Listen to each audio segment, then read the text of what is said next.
1 Coríntios capítulo 5, finalzinho do versículo 7. Diz assim a palavra do Senhor: porque Cristo, a nossa Páscoa, foi sacrificado por nós. Existe uma outra tradução chamada da NVI que diz assim: porque Cristo, nosso Cordeiro Pascal, foi sacrificado. Agora abre a tua Bíblia lá no livro de Mateus.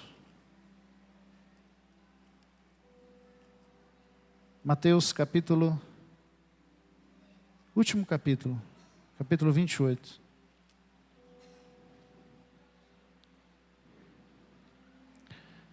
Versículo 1. Diz assim: no findar do sábado, entre o primeiro dia da semana, Maria Madalena e outra Maria foram ao sepulcro. E eis que houve um grande terremoto, porque um anjo do Senhor desceu do céu e chegou ali, moveu a pedra e assentou-se sobre ela. E seu aspecto era de um relâmpago, e as suas vestes alva como a neve, e os guardas tremeram espavoridos e ficaram como se estivessem mortos.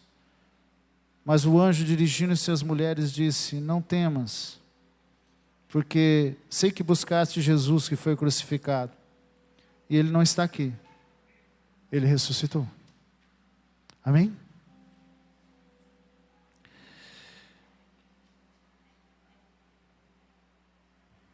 Nós aprendemos, ou nós temos visto através da televisão, que hoje as crianças, ou mesmo as pessoas, têm ligado a Páscoa a chocolate e a coelhinho. Se você procurar um pouquinho na história, você vai perceber, por isso que a história é importante. Ela nos ensina que antes de Jesus, na Europa, havia uma troca de ovos, mas ovos de galinha, onde eles pintavam os ovos. E quando terminava o inverno, ia começar a primavera, eles presenteavam os vizinhos, os amigos, eles davam esses ovos pintados, uma verdadeira arte, muito bonita, davam de presente. E esse presentear de ovos acabou entrando, porque era o mesmo período na Europa, essa transição. A questão do coelho já foi bem mais recente, por volta do ano 1600, por causa da fertilidade do coelho. O coelho se multiplica muito rápido, então eles quiseram dizer que a ressurreição também é algo fértil, que aqueles que creem crescem muito rápido. Então eles ligaram ao coelho. E os ovos de chocolate já surgiram na França, no século passado. Então você pode perceber que essas histórias foram incrementadas aí dentro da história da Páscoa. Mas a Páscoa não é isso. A Páscoa nunca foi ovo de chocolate nem coelho. Na verdade, o animal que simboliza a Páscoa é um cordeiro. Fala para o teu irmão: a Páscoa, o animal que simboliza a Páscoa, é um cordeiro, não um coelho. Um cordeiro. Amém? É interessante que a palavra Páscoa, ela vem do hebraico chamado Pesach. Pesach significa travessia. Foi quando Deus foi libertar o povo de Israel do Egito. E ali no Egito, Ele fez uma grande obra naquele lugar e estabeleceu um julgamento sobre a terra do Egito. E ali naquele julgamento que Ele fez na terra do Egito, no final dele, Deus falou para Moisés o seguinte: olha, avisa o povo para se reunir como família e sacrificar um cordeiro. Um cordeiro perfeito, novo, né, sem defeito. Vocês vão se reunir como família, vão sacrificar esse cordeiro, vocês vão comer a carne desse cordeiro. O sangue dele vocês vão passar na porta, nos umbrais da casa de vocês. E eles fizeram isso.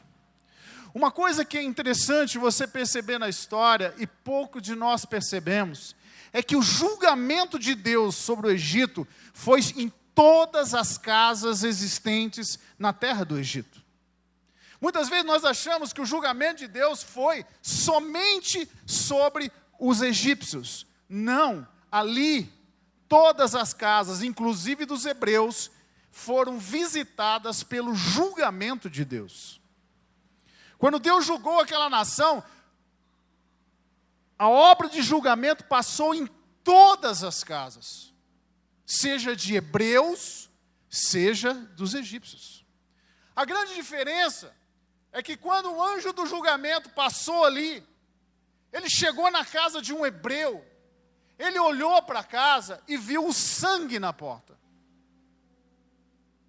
Então o anjo falou assim: aqui já teve julgamento, já teve um sacrifício, já teve julgamento. Então ele pulava aquela casa. Quando ele chegava na casa de um outro hebreu, ele viu sangue na porta e falou assim: aqui já teve julgamento, aqui já teve sacrifício. Mas quando ele chegava na casa de um egípcio, não tinha sangue na porta. E ali, muitos morreram naquele lugar. Porque os egípcios não tinham o Salvador, o sacrifício ali. Interessante que essa história, ela é uma sombra, ela é um exemplo, ela é algo que não estava endereçado justamente para aquela época, mas estava endereçado para a nossa época. Fala a pessoa que está ao teu lado: a Páscoa é para nós, é para o nosso tempo.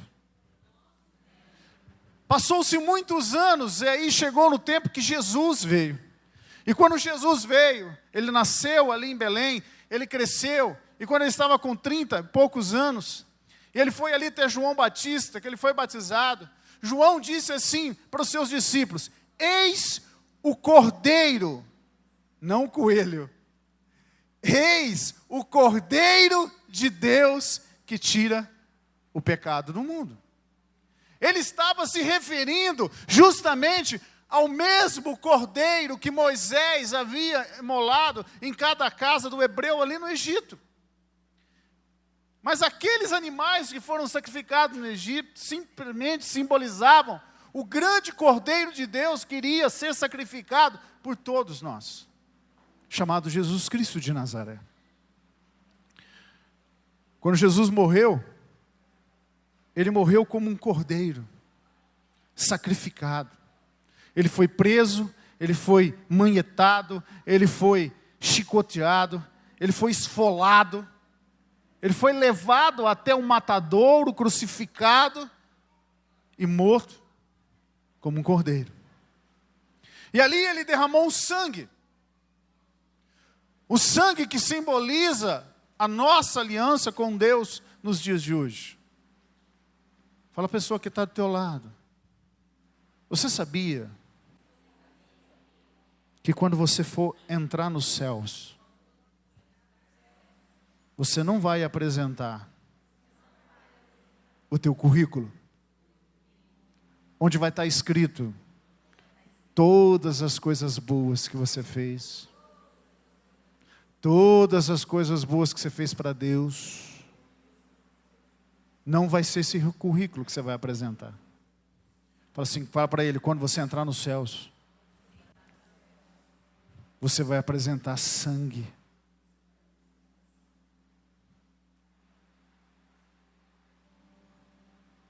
Vão olhar para você e ver se você foi manchado com sangue. E quando ele olhar para você e ver que sobre você existe sangue do Cordeiro de Deus, Jesus Cristo, as portas do céu se abrem. Porque ninguém vai para tudo que Deus preparou porque você é bonzinho ou porque você é perfeito. Primeiro que ninguém é bom e ninguém é perfeito. Você entra no céu porque o Cordeiro foi imolado. Jesus Cristo, a nossa Páscoa, foi sacrificado por nós. Você pode dizer amém?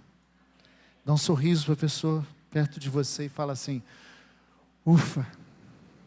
Fala assim, como Deus é bom. E é justamente esse ponto que eu quero falar sobre essa Páscoa. Nós falamos muito sobre o sacrifício de Cristo, nós falamos muito sobre a obra redentora de Cristo na cruz. Mas a Páscoa, o sacrifício de Jesus, o Pessá, a obra ali, é muito maior do que isso. Eu quero que você saia daqui nessa noite, entendendo que tudo aquilo que foi feito para você.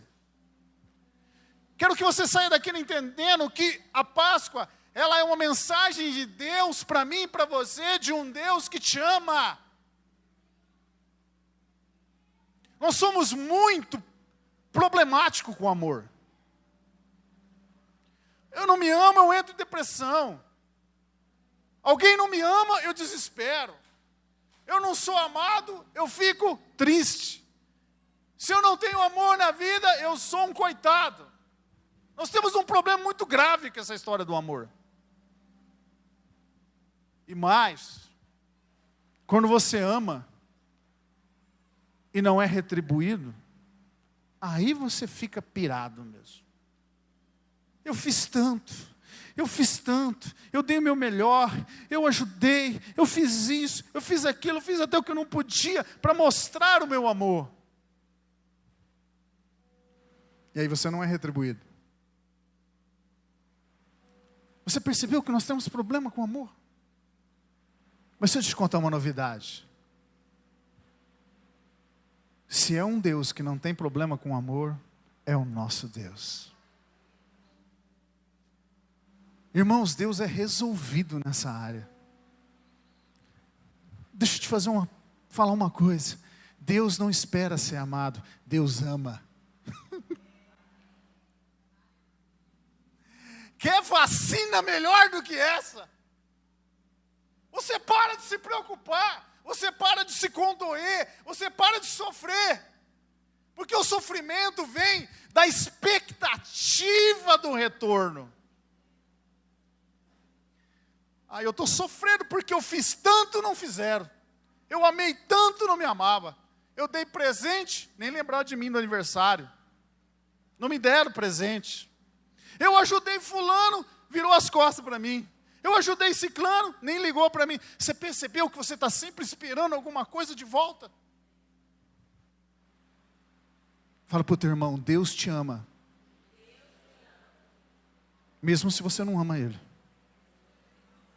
Ele te ama e ponto. Quando você entende isso, você entende a Páscoa. E eu quero nessa noite mostrar para você que esse versículo talvez seja o versículo mais revelador de Deus. Muitas pessoas falam assim, eu preciso conhecer Deus. Então você conhece Deus através do que Ele fez na Páscoa.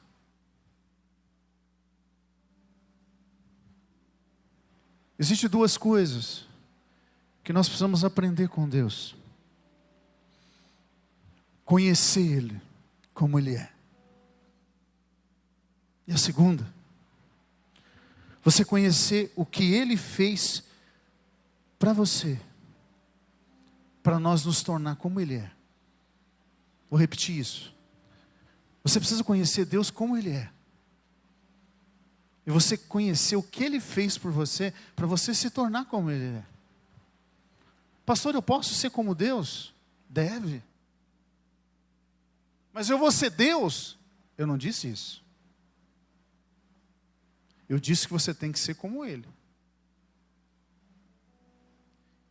Foi por isso que Ele mandou Jesus. Para nos ensinar a ser como Ele. Por isso que Ele nos deu a palavra. Para nos ensinar a ser como Ele. Porque ser como Ele é saúde. Ser como Ele é paz. Ser como Ele é viver uma vida sem crises, sem grilo na cabeça, sem doideira que a gente tem todo dia. Você acha que Deus acorda na segunda-feira e fala assim, nossa, segunda-feira brava, hein? Você acha que Deus faz isso?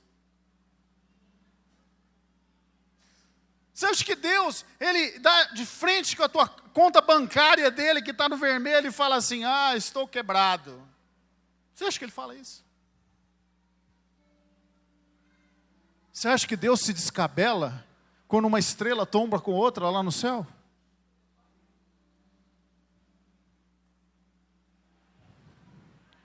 Mas quando você começa a olhar para Deus como Ele é, e conhecer Jesus, o que Ele falou para nós, muda teu coração. Eu queria mostrar para você que você não deve passar a sua vida inteira sem conhecer Jesus como Ele é. Você vai perder a tua vida. E nem descobrir que Jesus é esse que fez tantas coisas por nós. Interessante que a Páscoa, ela é o amor de Deus em ação. Jesus veio para morrer por mim e por você, sem Ele perguntar para você. Ele não chegou para você e falou assim, você precisa de um Salvador. Não, Ele veio. Que prova maior de amor? As pessoas pintam Deus como um Deus totalmente diferente daquilo que Ele é.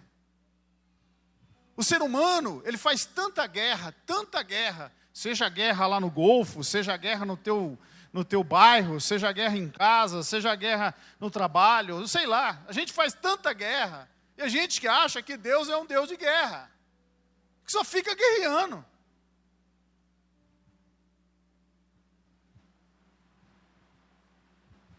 Mas ali na cruz, Deus não fez guerra. Ali na cruz, Deus amou. Nós não tínhamos nada para oferecer para Ele. Na verdade, nós não temos nada para oferecer para Ele. E ainda assim, Ele te ama. Na verdade, eu e você não merecíamos, mesmo assim Ele te ama. Sabe, não é meramente um amor que a gente conhece, de homem para mulher, um amor de pai para filho, um amor das nossas coisas. Não é esse amor.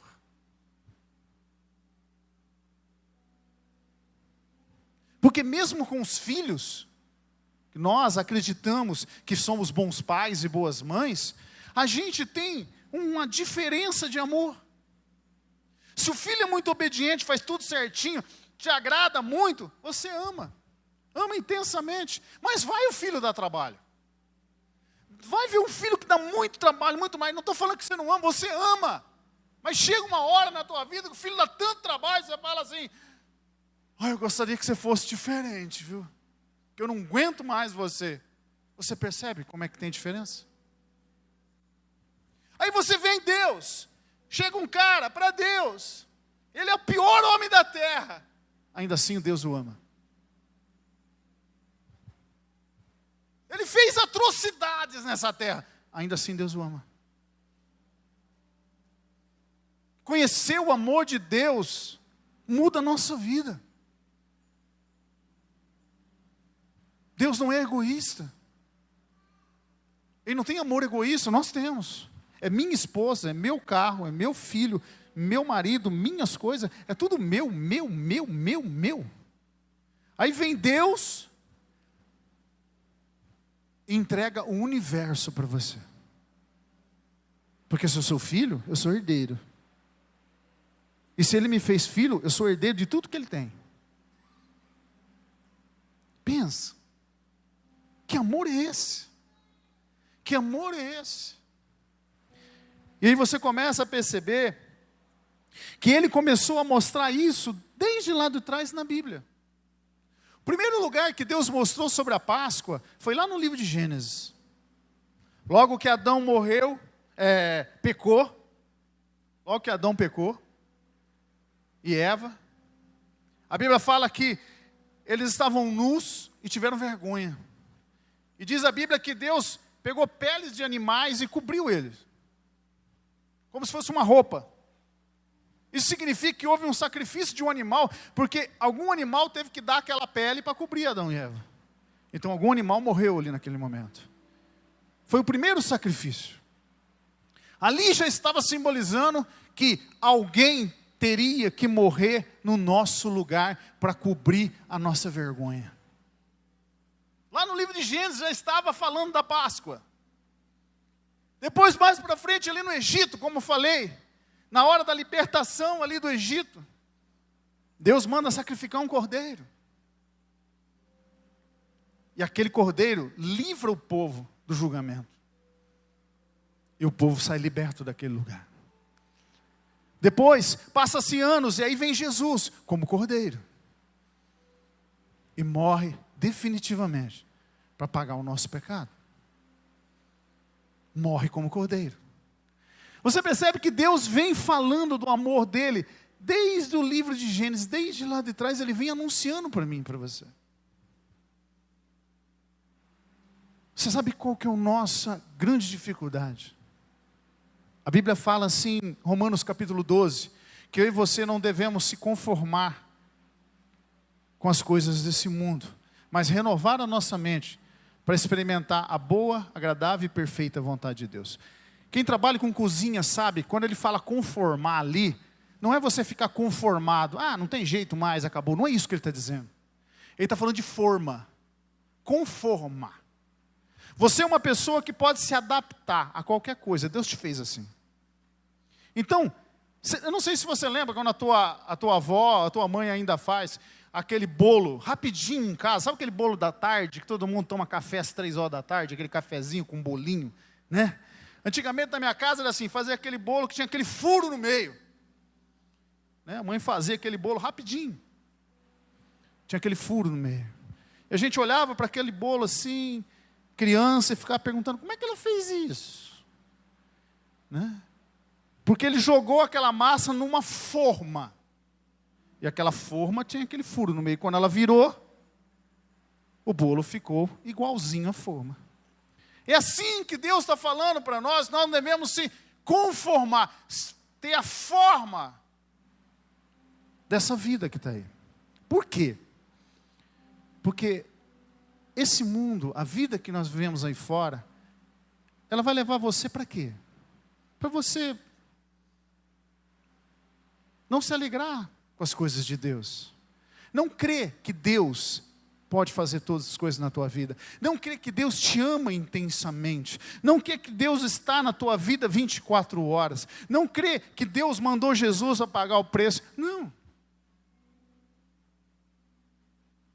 Eu estava lendo a Folha de São Paulo hoje, jornal A Folha de São Paulo, e estava escrito assim numa parte da página lá, dizendo o seguinte, que estava sendo lançado no Brasil um livro de um inglês lá, dizendo o seguinte, Jesus Cristo é um mito, nunca existiu.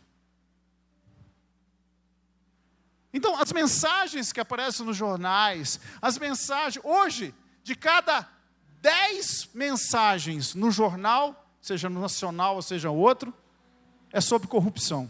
Aliás, 10, 11 é sobre corrupção. Então você olha para o mundo e fala assim, corrupção, corrupção, corrupção, corrupção, está tudo corrupto. Você quer ver uma pergunta que eu vou fazer para você? Como o mundo afeta a gente? Deixa eu te fazer uma pergunta simples. Eu quero que você me responda. Se você não precisa nem responder, porque é só você levantar a mão, se você sente isso. Deixa eu te fazer uma pergunta. Dá vontade de pagar imposto? Quem não tem vontade de pagar imposto, levanta a mão.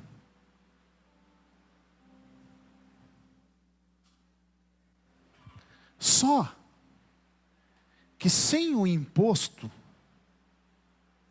o país para. Não tem saúde.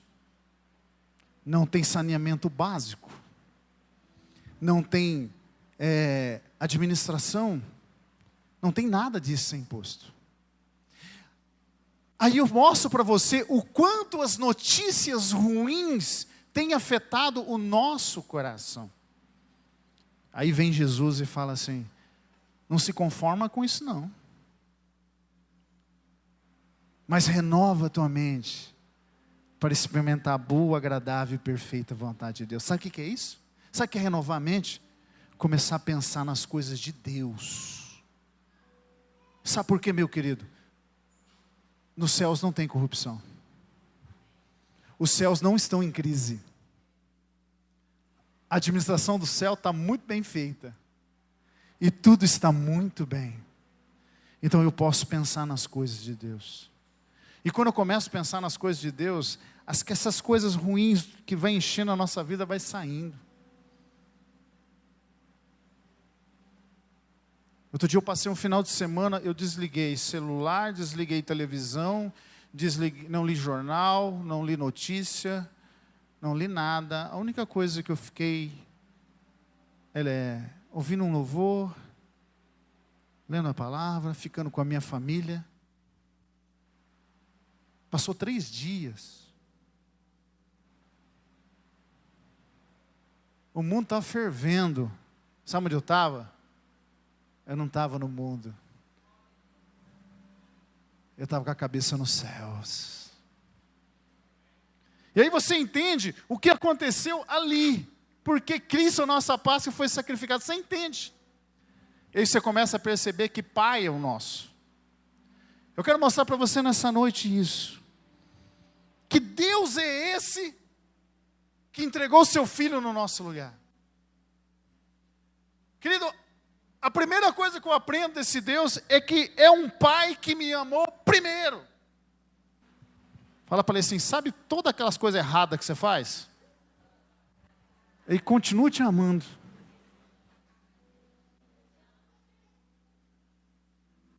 Sabe quando aquele monte de coisa boa que você faz? Fala para ele. Para ele ficar alegre, né? Tem que falar das coisas boas também. Ele continua te amando. Um Pai que te amou primeiro. Ele te amou muito antes de todas as coisas. Hoje, o nenê da Paulinha nasceu. Deus já ama ele apaixonadamente. Eu não sei o que vai ser, não sei o que ela vai realizar nessa vida, não sei o que ela vai acertar ou não vai acertar, não sei quais são os erros que ela vai cometer ou os acertos. Ainda assim, Deus o ama intensamente. Então quando você para e olha para Deus desse jeito, tira essa casca da religião de dizer, Deus é aquele que te julga, Deus é aquele que vem sobre você, Deus é aquele que faz isso. Gente, Deus é um Pai que te ama intensamente.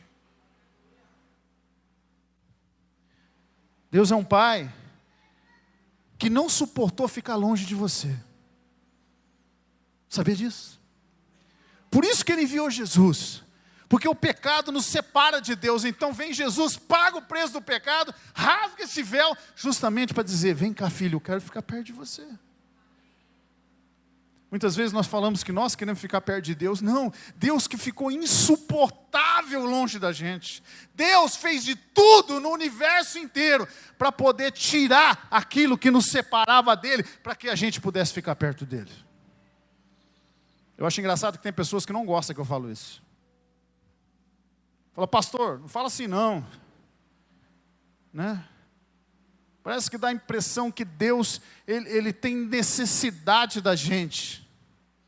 Deus, nós que temos necessidade de Deus, nós vivemos independente. Deus vive independente de Deus, de nós. Eu não vejo isso na Bíblia. Eu vejo um Deus desesperado pelo homem. Um Deus que passou toda a Bíblia fazendo de tudo para que o homem se aproximasse dele. A ponto de entregar o seu Filho unigênito para que eu e você não pudéssemos ficar longe dele. Você perdoa, meu irmão, mas eu vejo num Deus que me ama a ponto de fazer os céus e a terra se abalarem para que eu pudesse ficar pertinho dele. Esse é o Deus que eu creio, o Deus que ama. Você começa a perceber que é um Deus que assumiu a culpa minha para sempre. Fala para o teu irmão, você sabia que Deus assumiu a tua culpa para sempre? Eu acho engraçado, tem uns irmãos que virou para mim e falou assim, ô pastor, olha, sabe, eu fiz um negócio errado, eu fui lá, Deus me perdoou. Aí, eu fiz negócio errado de novo, no mesmo ponto. Será que Deus, ele ele reabriu o processo.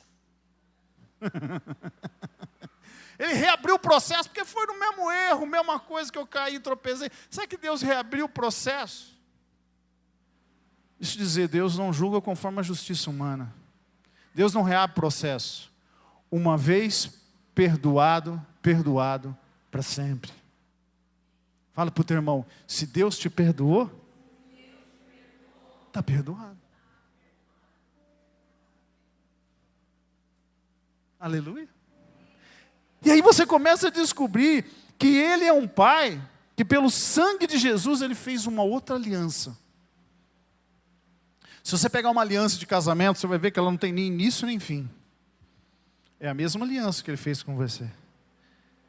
A aliança de Jesus não tem fim.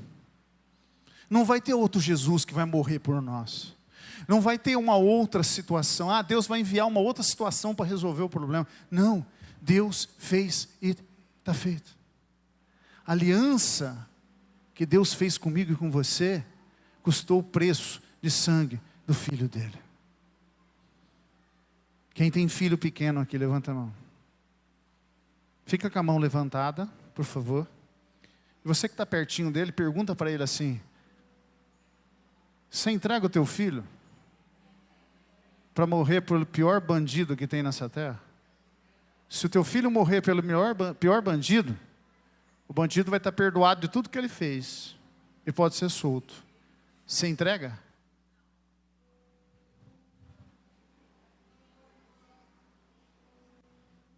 Pastor, você está dizendo que eu sou um grande bandido?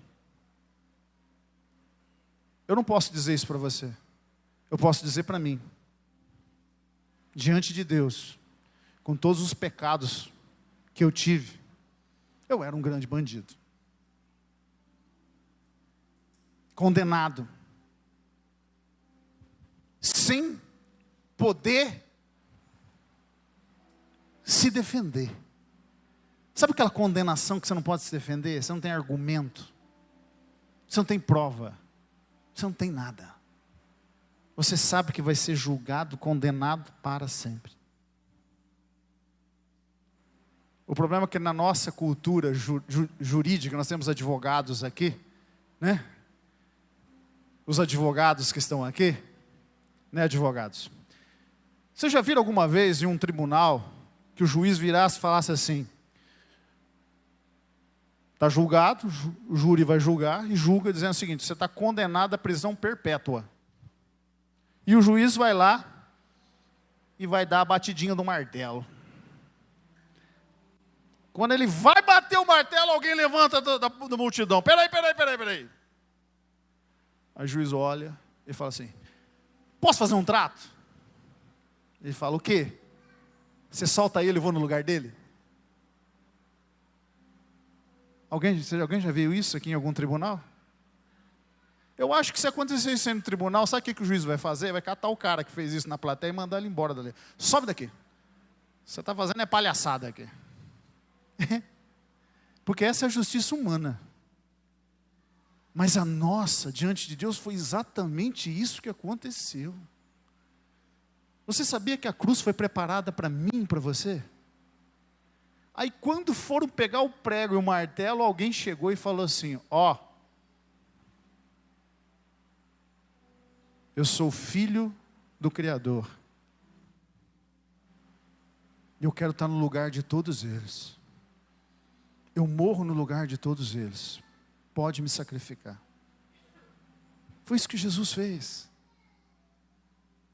E o que é maravilhoso é que foi o Pai que planejou tudo isso e falou: filho, vai lá e faz, porque eu amo cada uma dessas pessoas. Um Pai que rasgou o véu e estendeu os braços para dizer para mim e para você: ó, vem logo porque eu te amo. A Bíblia fala que existe uma festa pronta nos céus. Você acredita num negócio desse? Um pai que já deixou tudo pronto, só está esperando você chegar. Fala para o teu irmão: quando você chegar no céu, vai ter festa. Uhul! Eu não sei se vai ter tux lá, eu não sei. Mas que vai ter festa, vai. Porque a Bíblia diz isso. Diz assim, as bodas do Cordeiro estão prontas.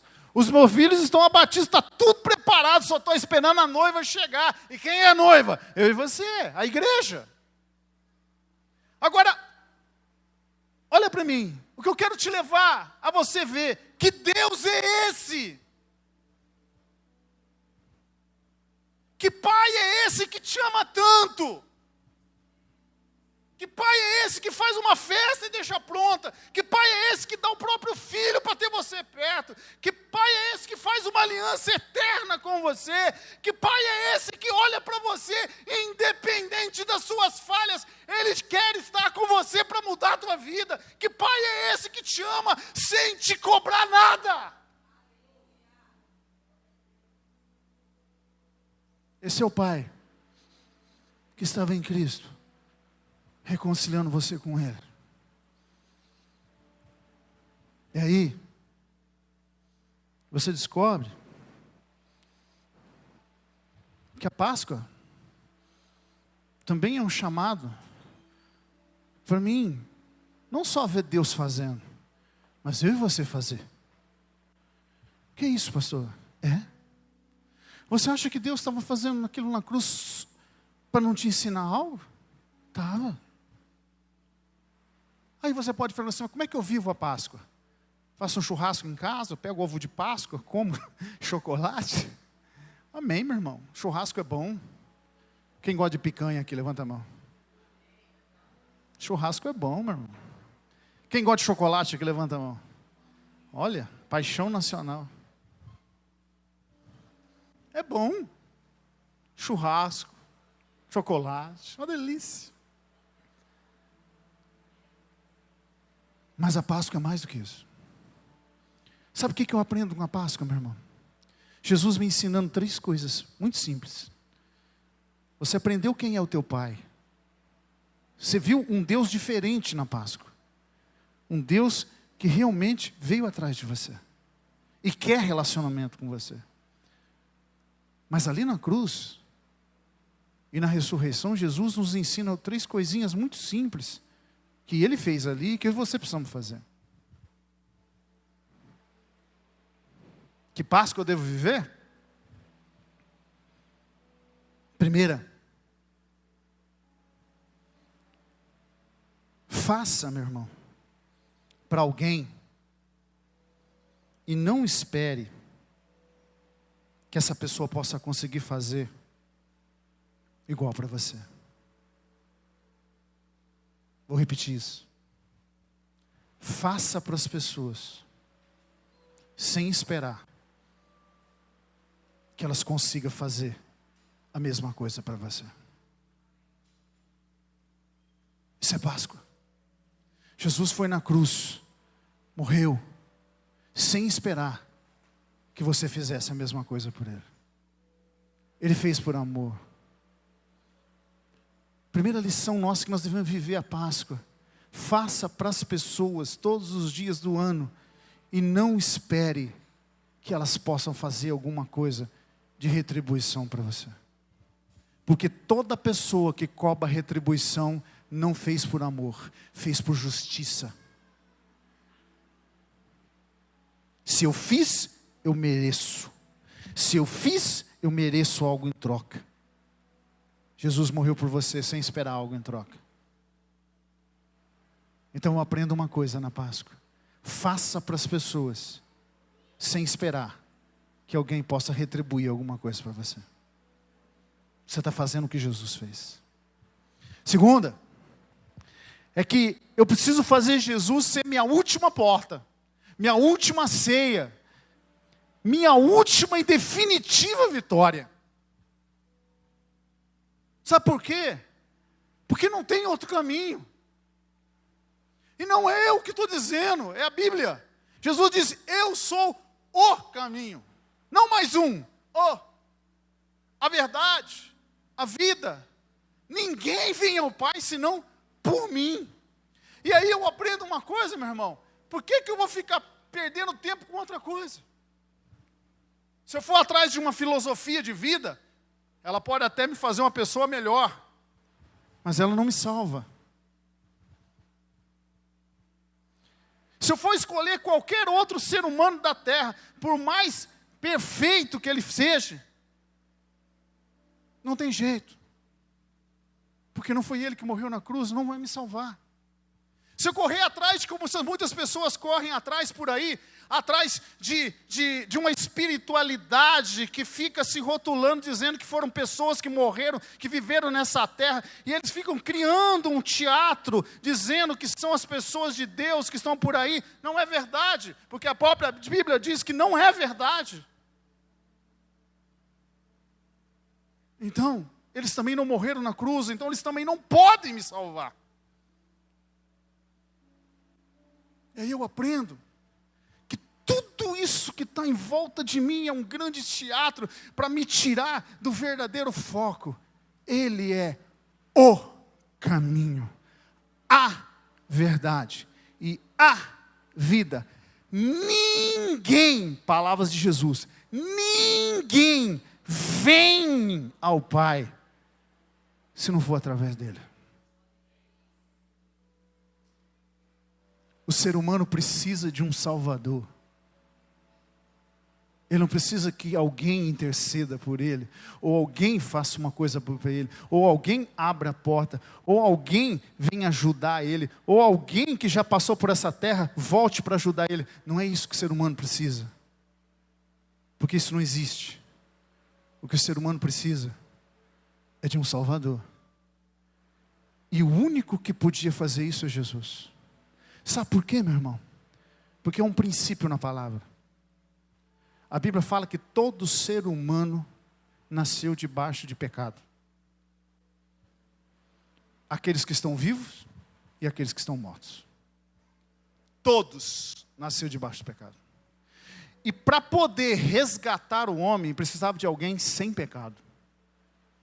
Fala a pessoa que está ao teu lado. O único que veio nessa terra foi Jesus Cristo. Se você entendeu isso, nenhuma filosofia, ou religião, ou qualquer coisa que o homem inventar te pega. Sabe por quê? Porque tudo é Jesus, tudo é por Jesus, para Jesus, por meio de Jesus, através de Jesus, e não tem outro caminho que te leva para Deus. Fala para o teu irmão, olha para ele e fala assim: faça de Jesus a última porta da tua vida, a última ceia da tua vida, a última e definitiva vitória da tua vida. Você pode dizer amém? Isso é Páscoa.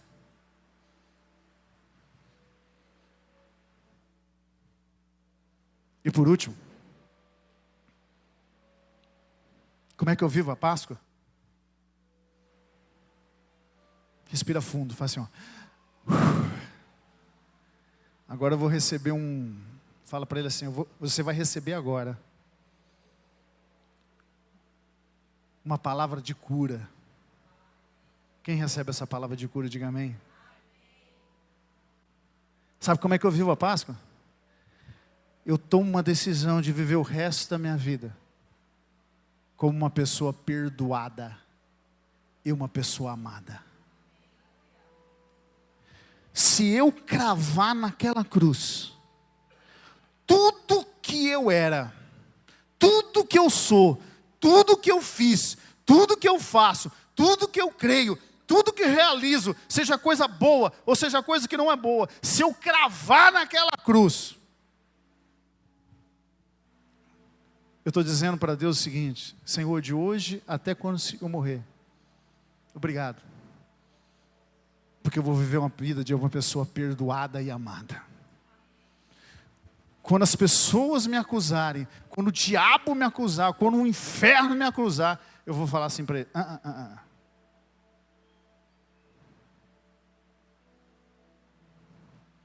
eu já fui perdoado. E eu sou muito amado.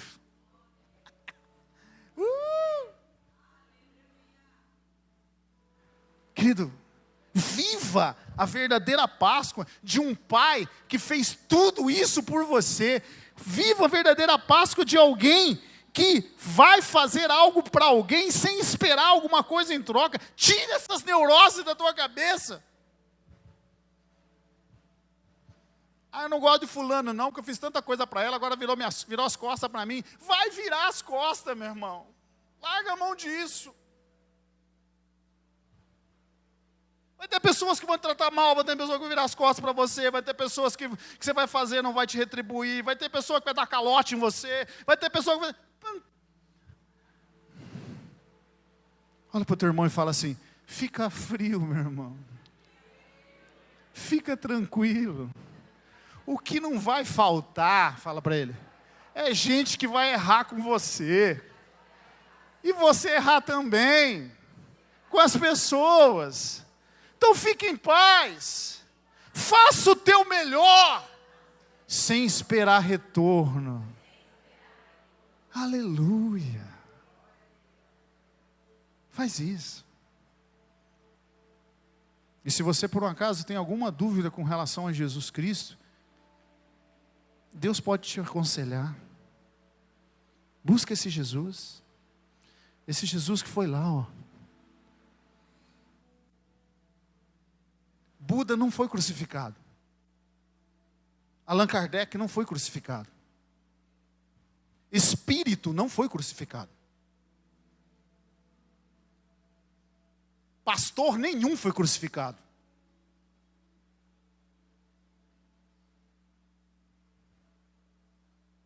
O homem mais sábio e inteligente do mundo não foi crucificado. A pessoa mais boa desse mundo não foi crucificada.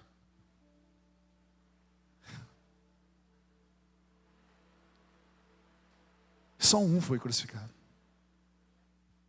Nem Pedro foi crucificado, nem a Paulo foi crucificado. Nenhum deles foram. Ele foi. O Cordeiro de Deus que tira o pecado do mundo.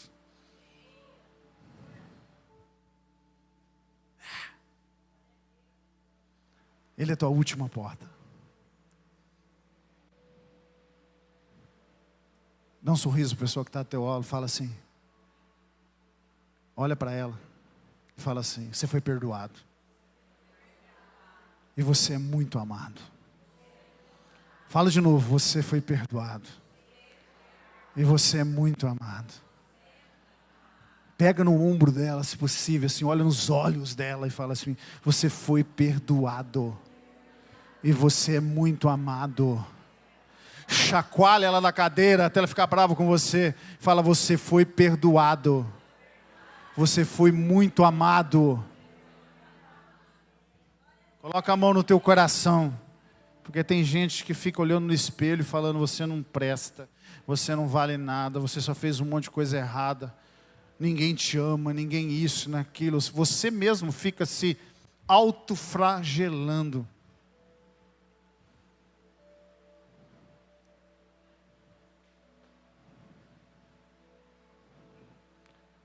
Fala para você mesmo.